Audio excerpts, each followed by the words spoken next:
I'm starting. It's evening, my dear students. Out of the three functions, बेटा yesterday के lecture की बात करें तो तीन फंक्शंस में से मैंने ये डिस्कस किया था कि पैसे काम कैसे कर रहे हैं. The word function, how it works, पैसे काम कर रहे हैं. पैसे तीन टुकड़ों में डिवाइड होकर पैसे काम कर रहे हैं. नंबर वन, फर्स्ट ड्यूटी दे रहे हैं. फर्स्ट प्राइमरी फंक्शंस, सेकेंडरी जो थोड़ा कम इंपॉर्टेंट है, इंपॉर्टेंट है पर बात की बात है, सेकेंडरी.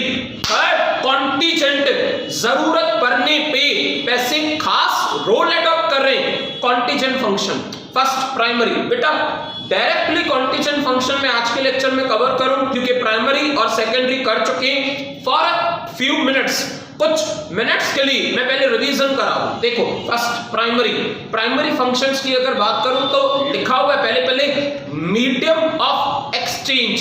द वर्ड मीडियम, माध्यम. अगर पैसे नहीं होते तो एक्सचेंज क्या करते बेटा? वीट की जगह राइस करते, राइस की जगह वीट करते. बार्टर सिस्टम में बहुत सारी डिफिकल्टीज थी, बहुत सारे डिसएडवांटेजेस थे. इसकी वजह से तो मनी इंट्रोड्यूस्ड, इसकी वजह से तो मनी इन्वेंट किया है. सबसे पहला रोल, सबसे important, that is medium of exchange. लेन देन में पैसे काम आते हैं. Next second, measure of a value. आप मेजर कर सकते हो, आप मेजर कर रहे हो. दैट इज मैंने कल एग्जांपल दिया था, आप मेजर कर रहे हो 1000 रुपीज की शर्ट, आप मेजर कर रहे हो 2000 रुपीज की वॉच, आप मेजर कर रहे हो 3000 रुपीज के आपके शूज के पेयर्स. इट मींस आप जो चीज परचेज कर रहे हो उसे मेजर कर रहे हो. चाहे भली वो 1 करोड़ की कार हो, चाहे भली वो 1 करोड़ का फ्लैट हो, आप मेजर करना सीख, नापना, तोलना, कंपैरिजन करना. अमाउंट की वजह से, डिजिट की वजह से आप उसे कह सकते हो मेजरमेंट और मेजर वैल्यू. नेक्स्ट थर्ड की बात करें तो सेकेंडरी फंक्शंस. बेटा प्राइमरी में दो, मीडियम ऑफ एक्सचेंज और मेजर वैल्यू. दैट इज अगर मैं ध्यान दिलाऊं ना तो प्राइमरी में दोनों फंक्शंस, प्राइमरी के दोनों पार्ट्स, दोनों पॉइंट्स एम पे, M for medium of exchange, M for measure of value, M and M. Next secondary की बात करें तो लिखा हुआ है स्टोर वैल्यू. मुझे याद आ रहा है एग्जांपल, मैंने कल आपको एग्जांपल दिया था कि आपके पापा ने वर्ड यूज किया था, मैंने खर्ची. बेटा आपके पापा ने गिफ्ट दिया, आपको लास्ट बर्थडे पे पापा ने 10,000 रुपीज गिफ्ट दिए, आपने संभाल के रखा है. आज भी वो 10,000 होंगे, आज भी उसकी वैल्यू होगी. सर हम उसे खर्च नहीं करेंगे, नहीं करो खर्च. मैं भी यही कह रहा हूं, पैसे सेव करना सीखो. तो बेटा कमिंग नेक्स्ट ईयर 2021 में भी तो आपके पैसे आपके पास स्टोर रहेंगे और जमा किए हुए पैसों की भी वैल्यू होती है. एग्जैक्टली उसे कहते हैं स्टोर वैल्यू.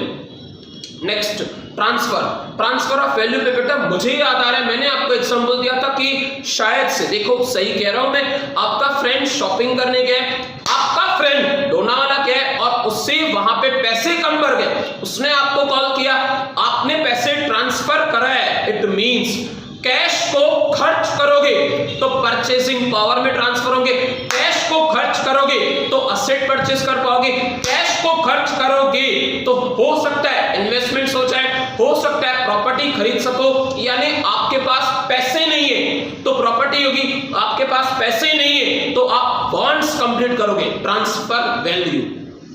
नेक्स्ट की बात करें थर्ड, एग्जैक्टली मुझे एग्जांपल याद है, standard of deferred payments. Deferred, the word defer यानी कि फ्यूचर.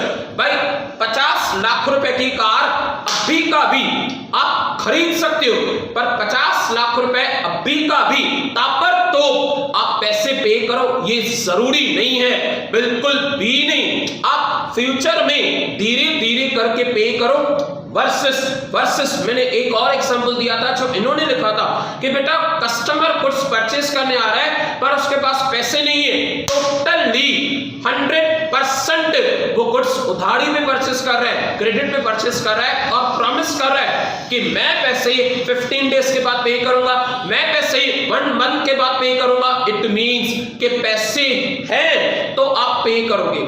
आज आज उधारी पे परचेस कर रहे हो और जब क्रेडिट ट्रांजैक्शन को कन्वर्ट करोगे, कैश पे करोगे, तो उस अमाउंट की आप भरपाई करोगे। उससे कहते हैं डेफर्ड, यानी फ्यूचर पेमेंट्स में भी पैसे काम आ रहे हैं। प्राइमरी फंक्शंस आपका कंप्लीट हुआ as a revision, secondary functions आपका कंप्लीट हुआ as a revision.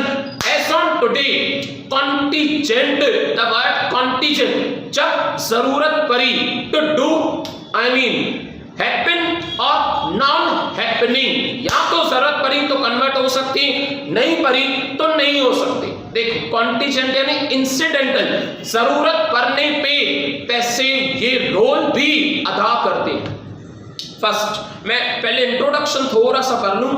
According to the professor Kinley, money in a modern time, आज के जमाने को मॉडर्न टाइम कहा गया है, ऑल्सो परफॉर्म्स द सर्टेन, कुछ contingent functions following are the some contingent और इncidental, द वर्ड इंसिडेंट। जब सिचुएशन क्रिएट हुई तो पैसे वो रोल भी क्रिएट करेंगे, पैसे वो रोल भी परफॉर्म करेंगे, पर कौन से रोल? देखो first, basis of the credit. दुनिया आज के जमाने पे पूरी कैश पे नहीं चलती बेटा, 100% कैश देना और वो भी ऑन द स्पॉट आज लोगों को नहीं पसंद है। कुछ कैश दो और कुछ उधारी भी दो, द वर्ड उधारी, क्रेडिट लिखा हुआ है, basis of the credit. Modern economy credit basis पे ज्यादा परफॉर्म करती, क्रेडिट बेसिस पे गुड्स ज्यादा खरीदी जाती।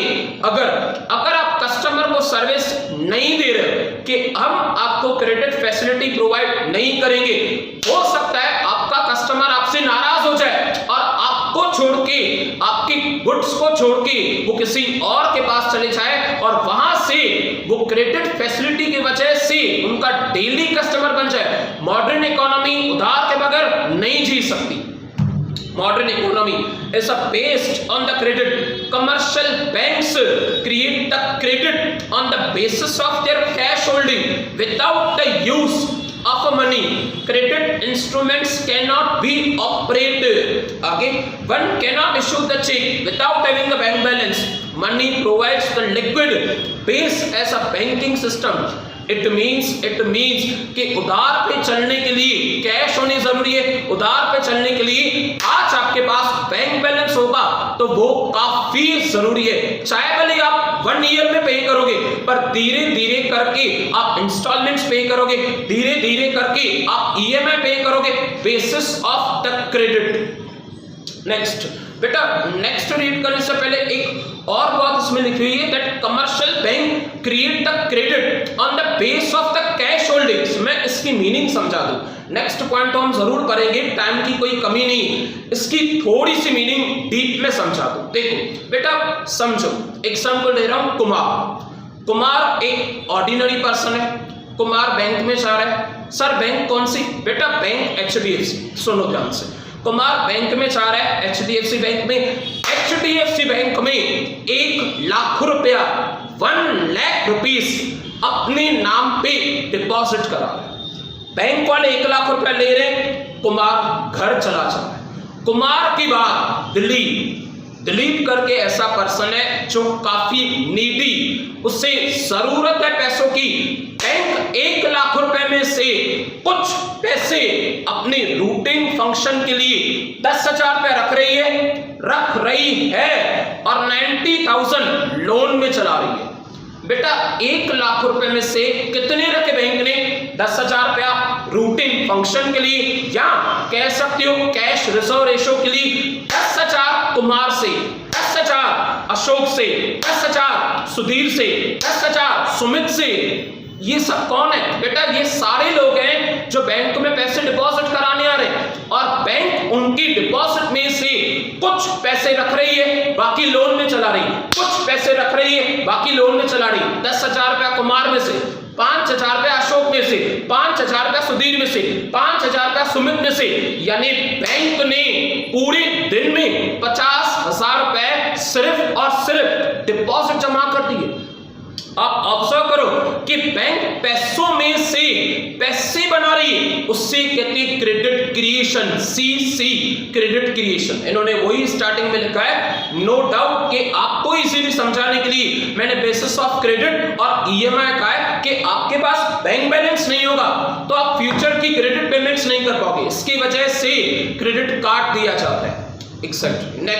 नेक्स्ट की बात करें, लिखा हुआ है इम्पार्ट्स लिक्विडिटी टू वेल्थ। देखो क्या हुआ है, देखो बेटा, सिर्फ हार्ड कैश नहीं होता, सिर्फ घर पे कैश पड़ी हो, सिर्फ बैंक बैलेंस हो, सिर्फ कैश बैलेंस हो, आपको चाहिए आप बैंक बैलेंस में से, आपको चाहिए आप कैश बैलेंस में से शेयर्स परचेज कर सकते हो। यानी आपके पापा ने आपके नाम पे पैसे इन्वेस्ट किए, यानी कैश कन्वर्ट हो गया शेयर्स में, शेयर्स किसी कंपनी का हिस्सा खरीदना, और वो कंपनी आपको हिस्सेदार मानेगी। यानी आपके पापा ने पैसे इन्वेस्ट की, पैसे कन्वर्ट हो गए किसमें, शेयर्स में। अच्छा बेटा, जरूरत पड़ी हार्ड कैश की, घर रिपेयरिंग कराना है, न्यू बाइक लेनी है, न्यू लैपटॉप लेनी है, जरूरत पड़ी, वही शेयर्स आप बेच दो और उनमें से ही कैश फिर जनरेट हो जाएगी। यानी कैश असेट बनाता है, वेल्थ ओवरऑल प्रॉपर्टीज बनाता है, और प्रॉपर्टीज बेचोगे तो फिर कैश बन जाएंगे। That is called as imparts liquidity to wealth. देखो रीड कर रहा हूं मैं, money is the most liquid asset, liquid यानी आप उसे इजीली खर्च कर सकते हो, लिक्विड एसेट कहते हैं उसे। Money can easily converted into asset और एनी एसेट इनटू मनी। पापा ने शेयर्स परचेज की 50,000 के शेयर्स चले गए, यानी पैसे शेयर्स में चले गए। अच्छा, जरूरत पड़ी मोबाइल लेने की, जरूरत पड़ी लैपटॉप लेने की, जरूरत पड़ी कलरिंग कराने की, पापा ने शेयर्स बेच दी और शेयर्स में से फिर 50,000 आ गए। यानी आप कैश में से प्रॉपर्टी खरीदो और प्रॉपर्टी बेचो, फिर कैश आ जाएगी। जो आप करना चाहो वो आप कर सकते हो because of money, because of cash. देखो रीड कर रहा हूं मैं अच्छे से कि इन्होंने इम्पार्ट्स लिक्विडिटी भी क्या कहा। Money is the most liquid asset, money can be easily converted into any asset, जिसमें आप चाहो उसमें, या आप चाहो एसेट में से वापस कैश जरूर बन सकती है, और asset can be converted into money. Example लिखा है इन्होंने, a person can purchase the gold if he wants. यानी मुझे लग रहा है कि मुझे अपने लिए ब्रेसलेट बनाना है और मैं एक जेंट्स का ब्रेसलेट बना के हूं, दैट इज फॉर 50,000, 50,000 रुपए मेरे घर की कैश किस में चली जाएगी, ब्रेसलेट में। ब्रेसलेट पहनूंगा, खुश हो जाऊंगा, फिर अफसोस हुआ कि ब्रेसलेट से क्या करूंगा, मुझे कैश की जरूरत है, मैं ब्रेसलेट बेच दूंगा, कैश लेके आऊंगा और न्यू मोबाइल परचेस करूंगा। यानी आप जैसे करना चाहो कर सकते हो, फिर मोबाइल बेच दो, पैसे आपके पास आ जाएंगे।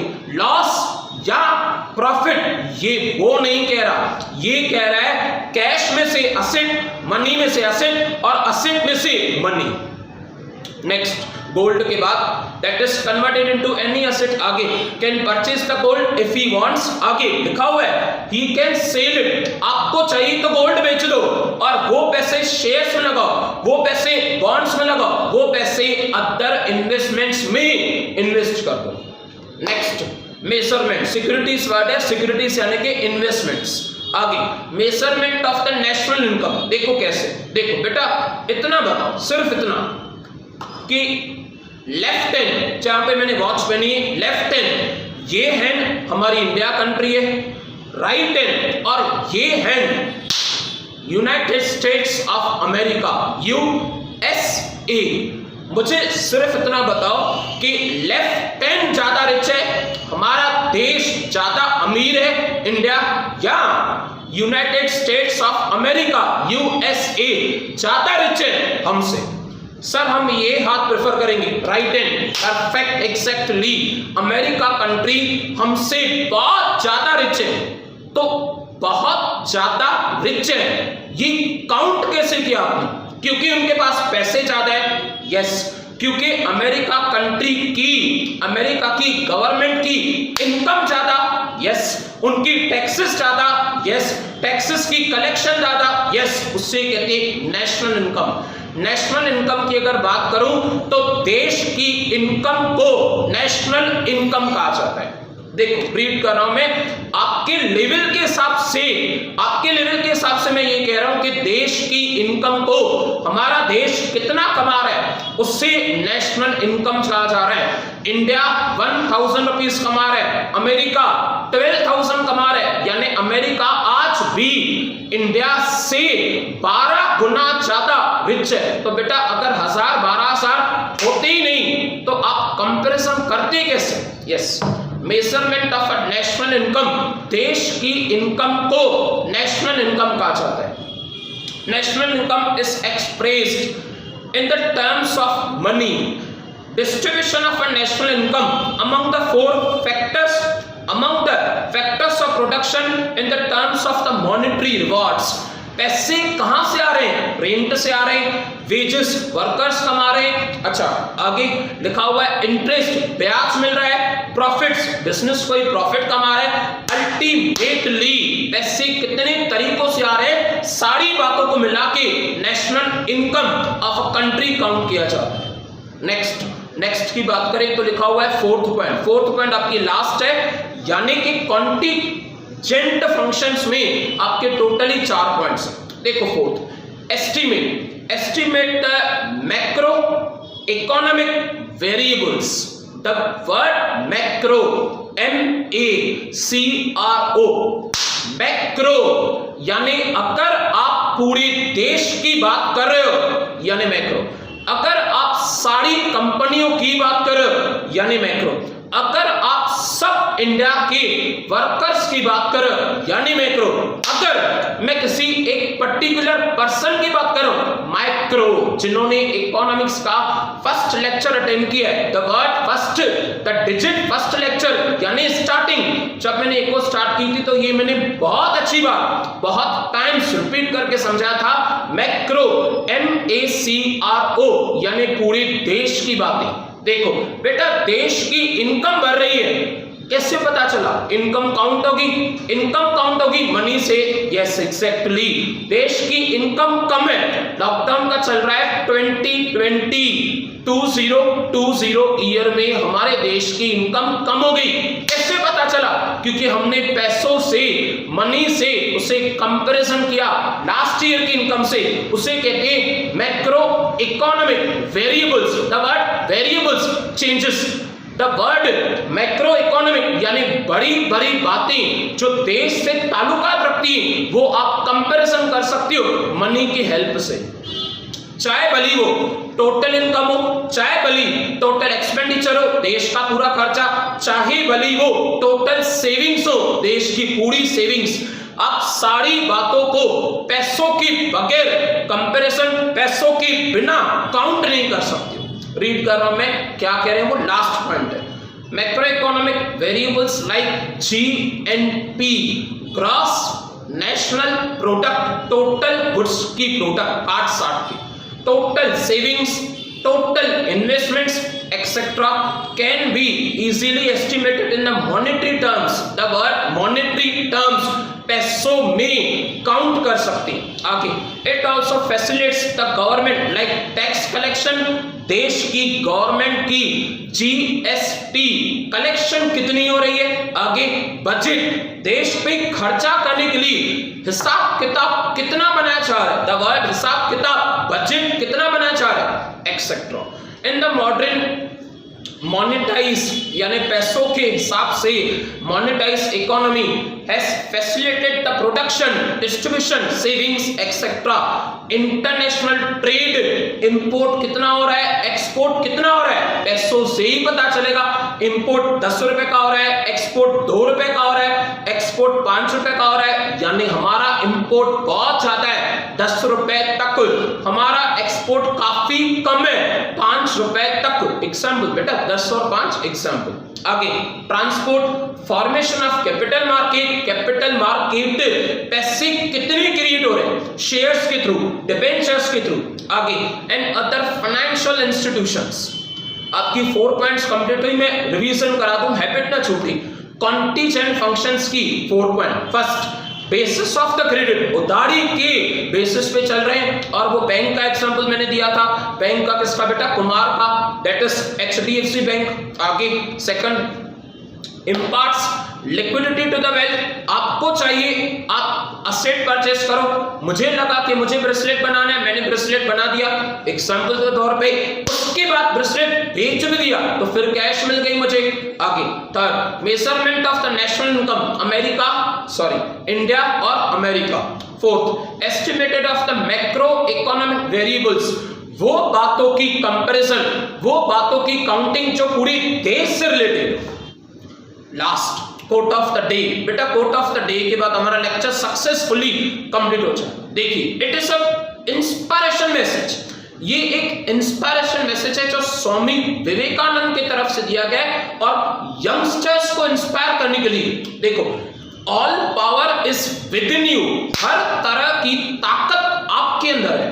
You can do anything and everything, आप जो चाहो वो सपना देख सकते हो, जो सपना देखा हुआ है उसे जरूर पूरा कर सकते हो। यू कैन डू एनीथिंग, जो चाहो कर सकते हो, regarding the dream, regarding your desires and everything. हर एक इच्छा, हर एक काबिलियत, हर एक पोजीशन आप हासिल कर सकते हो। You can do anything and everything without even the guidance of anyone. आपको कोई रास्ता नहीं दिखा रहा है तो भी, आपको कोई राह नहीं बता रहा है तो भी, कॉमर्स किसी ने भी नहीं बताया था, आपने अपनी विश से लिया था 100%, बिना किसी के गाइडेंस के, बिना किसी के टॉर्च दिखाने के, बिना किसी के डायरेक्शन में। बेटा आपके अंदर इतना पावर है, आप अपनी मंजिल तक जरूर पहुंचोगे।